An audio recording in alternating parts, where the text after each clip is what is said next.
normal, really. I'm not scared of you at all. That is a tough thing to live with, man. That hurts the self-esteem. Now, you'd think that that stigmatization would cause people from areas like that to unite. But instead, what it does is, you take a place like South Hill, and South Hill has 5 main parks, right? So instead of being unified, the people from Carew Park say, oh, I'm from South Hill, but I'm from Carew Park, the posh part of South Hill. That's O'Malley Park, that's the fucked up part. We use them to feel better about ourselves. Carew Park is the posh part of South Hill because, and here's the evidence, in O'Malley Park, in 2005, you can buy a house for 30,000 euro. Yeah, you don't see that in the Irish Times property section, you can be sure. Great rental returns. The only thing is, you'll never return. In Carew Park, 60,000 euro. Woo, they're so posh. So you'd think that in O'Malley Park, where they are stigmatized by the stigmatized, living with a double stigmatization, they would be united, but no! They even subdivided in there and they say, I'm from the posh terrace of O'Malley Park. That's the fucked up terrace. We use them to feel better about ourselves. And my message from the people of these areas all over Ireland is stay unified, because there is no posh part of South Hill. Just because you have a horse doesn't make you posh. To be posh, you have to have a stable. Or at least a saddle.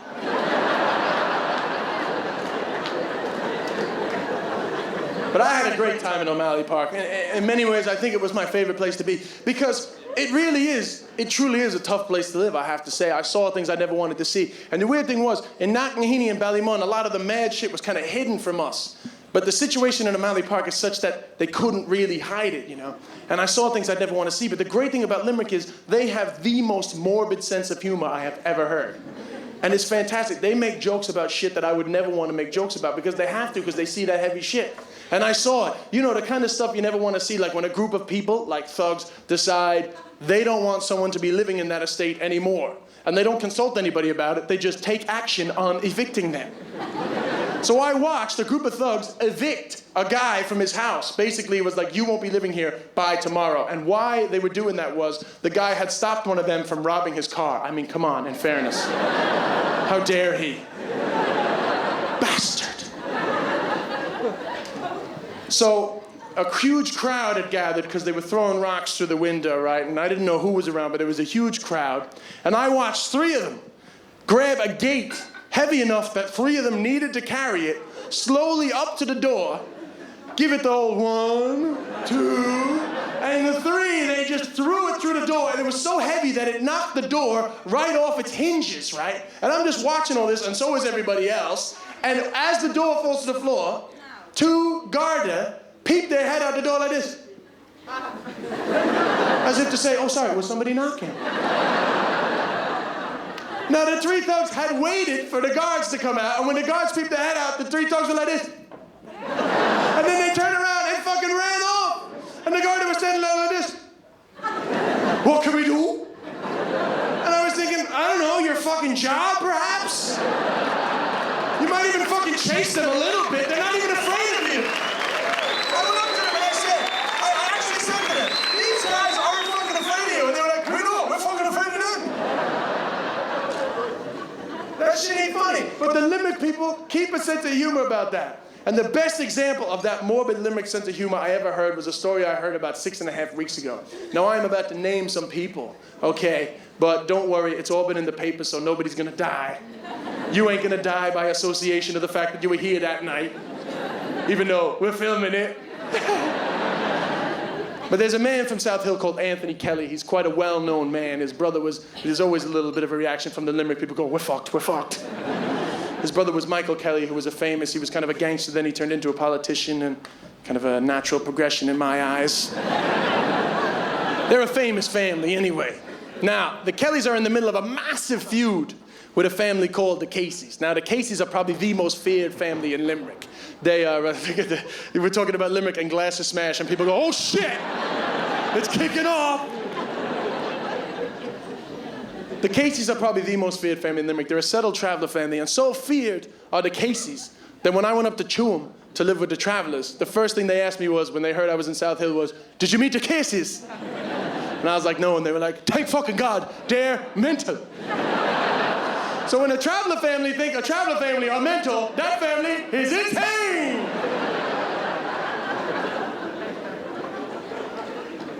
Now, I'm not saying anybody shot anybody, but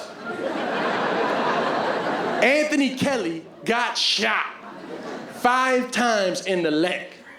Now, to me, that shit ain't funny, and it's my job to be funny. I'm a comedian, but if I got shot 5 times in the leg, I wouldn't think about telling jokes and shit. Anthony Kelly, a Limerick man, gets shot 5 times in the leg. He goes on the front page of the local paper, and I quote, "They shot me 5 times in the leg. They thought they'd killed me. Well, they should have went to Specsavers." Now that's comedy. That's Limerick right there. That is gangster. That is a morbid sense of humor. People getting shot in Dublin every day, but they ain't being funny about that shit. That's why Limerick is ahead of the game. So from Limerick, we went up to Tuam to live with the Travelers. And Tuam is an interesting town because Tuam has a population of 5,000 people. And 1,000 of those people are Travelers. So 1,000 of the people in Tuam are related. A fact given to me by the Travelers. So we show up to do the auditions for the documentary. The first 3 people to show up were Martin Ward. And I don't mean the same fella kept coming back. So I'm thinking, I couldn't have asked for better. This is amazing. Everyone's got the same name. It was just amazing. And I had such a great time there because Travelers have an amazing sense of humor, man. I thought we were gonna get a documentary about Travelers taking the piss out of settled people, some sort of Travelers revenge. But instead, we have a documentary about Travelers taking the piss out of other fucking Travelers. They have such a good sense of humor about themselves. Because I've heard every racist anti-Traveler joke on the planet. But it's never as funny as when you hear Travelers using it themselves. Every time a Traveler goes to pay you money, every single time, they'll go, "Oh, Des, will you take a Traveler's check?" "Huh?" "Ah, it's no one but a good one, Des. It's no one but a good one."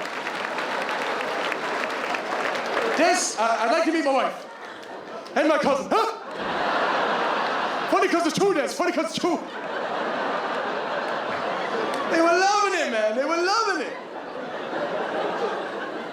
And I got overconfident. Which is a big mistake when you're hanging out with Travelers. I thought all the Travelers were loving me. But what I didn't realize was the Tuam Herald had decided to put on the front page of the paper the week before we arrived, "Bishop to make a laughingstock of Travelers." So half the Travelers in Tuam are waiting to fucking kill me. And the other half were wondering why the Archbishop of Tuam was taking the piss out of it.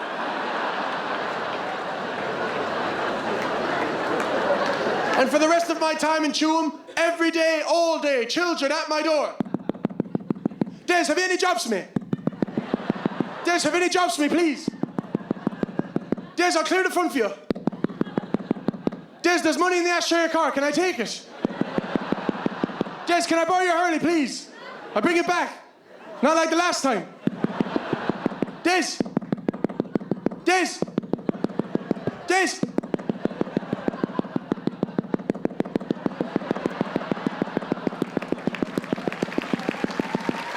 Des, I know you're in there, please. Have you any jobs for me, please? Yes, I have a job for you. Fuck off. And the great thing was, the more you shouted at them, the more the parents love you. That's right, tell them to fuck off. You're too soft on him. He's only a fool, that fella. Now fuck off and give the man a bit of peace. Because Travelers love the word fool. Travelers love the word fool. That's their word, you know. And Travelers do not trust settled people, but man, do they not trust other fucking Travelers. Any day we'd be in town, me and one of the Travelers I knew, and we'd meet another one, and they'd come over all inquisitive, ask a few questions, and then leave. The minute he'd leave, my Traveler would say, "You see that fella? Don't let him in your house. He grabbed the eye of the head. He's only a fool." He grabbed the eye of the head and pissed in the hole. He's only a fool. Don't trust him. If I could be serious for 1 minute and just say, Whether you notice or not, and it's not really a problem, but most Irish comedians are middle class. Now, there's nothing wrong with that in any way, and I include myself in that. It's not that it's a problem, but you end up only getting one point of view. And sometimes things start to get a bit repetitive and samey. And I knew if one thing this project would do, it would get us a few new points of view, a few new stories. And I definitely knew that the Travelers had some new stories to tell. For example, how many Irish comedians do you know that have material about selling pirated DVDs? Well, Martin Bobo had loads of material about selling DVDs. Bobo being his nickname because there's 450 Martin Wards in Tuam. So you have to be able to tell them apart. Bobo had loads of material about selling pirated DVDs, but he wouldn't open his mouth for a week and a half. And every time I asked him to take notes, he'd say, I can't take notes, I can't read or write.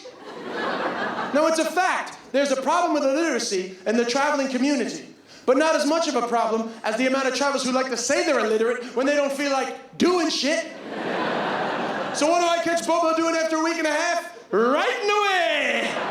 I said, you can't fucking write, you bastard. Are you happy, happy, happy? Because travelers are great at lying, but they're even better at getting caught out. You're happy, happy, happy, but look, we won't fall out over it. Like somehow it was my fault. But after a week and a half, he came to life. And he stood up in front of the workshop, and he said, there's nothing that gets my adrenaline going more than selling something to a farmer that doesn't actually work. I love selling shit.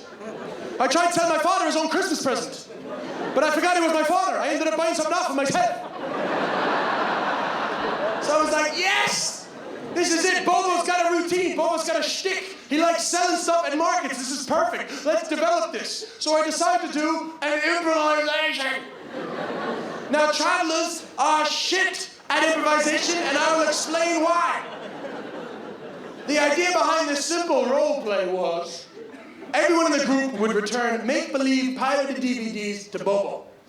Bobo's task was to come up with quick, witty retorts about the returns, and I would write down the witty retorts, and then we would come up with a routine about people returning shit to Bobo. He was terrible at improvisation, in that he was truly getting annoyed.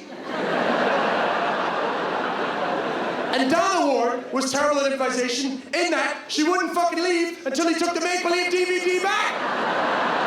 So instead of quick, witty retorts, we ended up with a 5-minute battle between two cousins over a fucking DVD that doesn't actually exist. Take it back, I swear to God, I'm gonna fucking kill you. I know you live. Someone curses on you, take it back. And in the end, Bobo got so frustrated, he came up with the line of the documentary. He said, look, you shouldn't be buying pirated DVDs in the first place.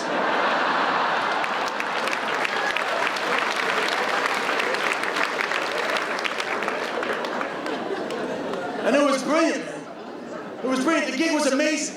200 travelers in a theater in Tuam. No heckling, no nothing. They were just into it, laughing and laughing. And I started to get real into it, and I started to take risks because I had this material about traveling women, and I didn't want to do it because I didn't want to start a fight because the rows last 15 years, you know. And I haven't got that much time to invest in rowing.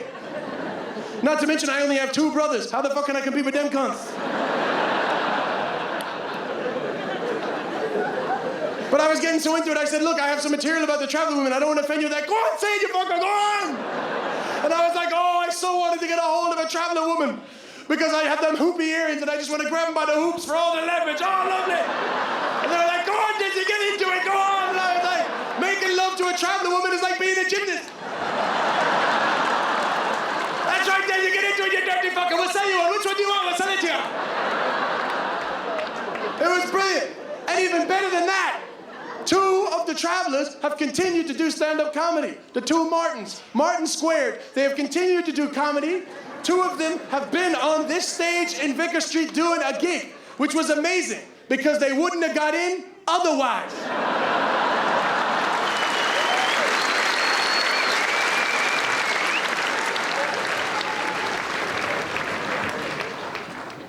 I love it, man. I love modern Ireland. It's given me so many amazing experiences. It really, really has. And I think one of the greatest experiences that ever changed my life in all my years of living in Ireland was probably the day the Travelers decided to take me out Lamping rabbits. Because I'd never been lamping rabbits before. I've been out lamping women, but that's a completely different thing. Although it would be a great way to weep me, put a torch on that one. Go for that one, go, go, go!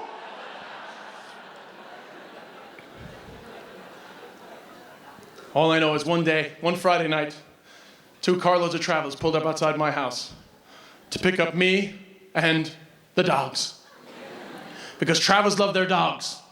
They have the strangest breed of dog. It's kind of a half greyhound, half human fucking thing. It's called the Whippet. And it loves hunting rabbits. Now I thought we were only there to pick up one Whippet. I bet you never knew how many Whippets you can get in the boot of a Fiat Punto.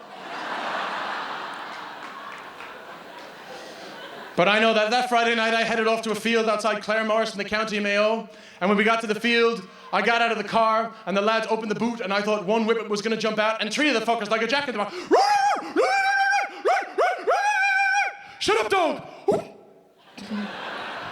Because Whippets are like settled people. They don't fuck with travelers.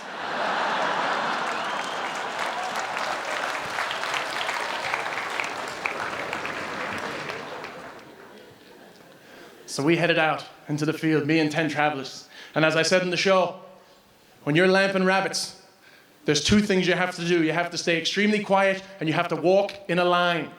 Do you know how difficult it is to keep 10 travelers quiet in the middle of the night? Shut the fuck up, you. You shut the fuck up, Tom Francie.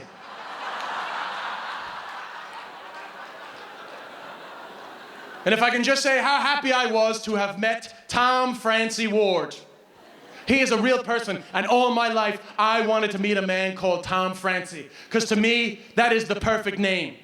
So much so that every morning when I'm on the Lewis and it's packed to the rafters, I ring him and I say, "Hello, Tom Francie!" And everyone disperses, and I always get a seat.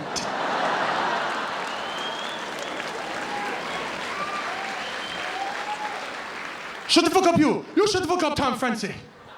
Your dog is shit! My dog is twice the dog of your dog! Shut the fuck up, you fool! We're hunting rabbits. Haven't you seen the cartoon? Be quiet.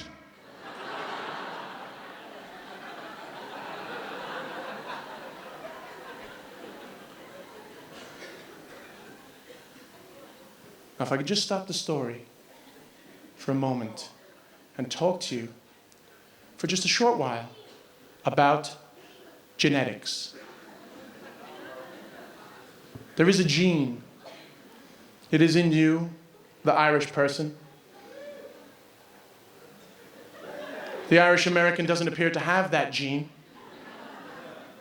This gene appears to have not crossed the Atlantic on the famine ships or the Aer Lingus flights of the 1980s. And this gene has appeared to have given you, the Irish person, the most unbelievable ability to have absolutely no problem at all getting over barbed wire fences.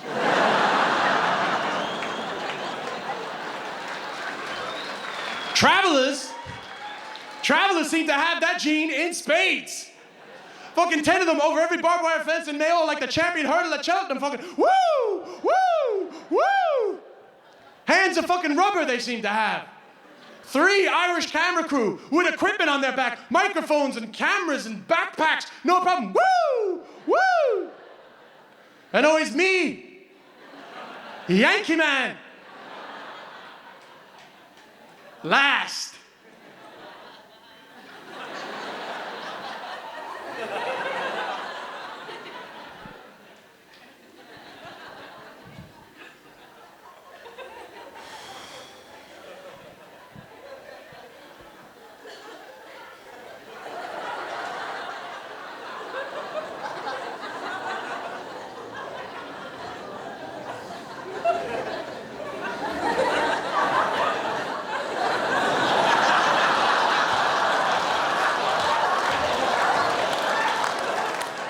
And yes, ha ha, I fell for the electric fence joke. Go on, touch that, Diz, touch that. That's the only one in the book, you fool. Unfortunately, the dog fell for it as well. Shut up, dog. Woo!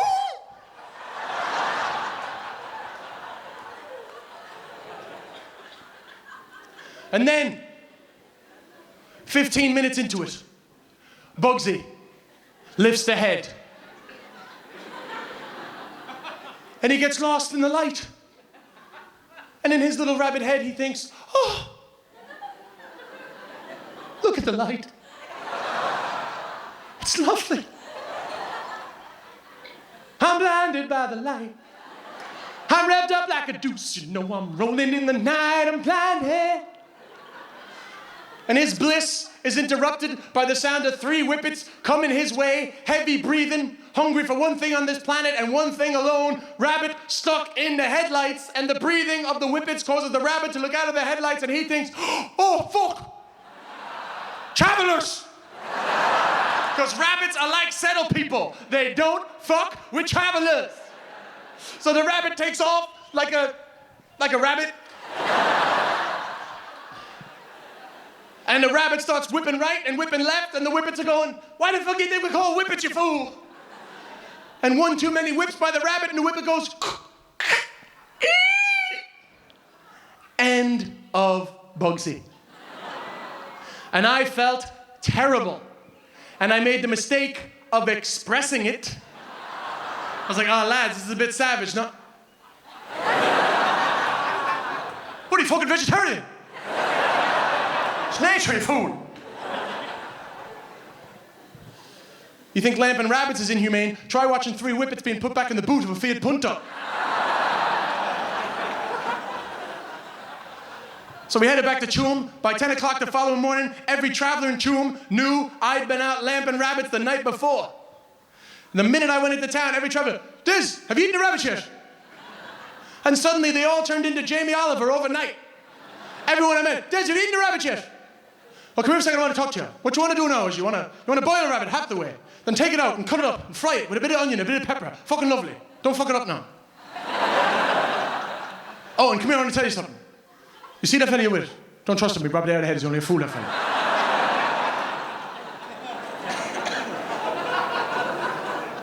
By 1 o'clock, I couldn't wait to get home and try rabbit for the first time in my life. So I got home, I got Ned from next door to come over and skin the fucker. And it was weird. As disgusting as the skinning was and as savage as it looked, I actually started to feel better because I realized this is the shit I never see. I never have feathers with my chicken. I never have fur with my steak. This is the shit I live in denial of. And at the end of the day, at least Bugsy died happy. He didn't sit in a cage for 3 weeks waiting to die. He was thinking, look at me, you ain't catching me, motherfucker, look at me.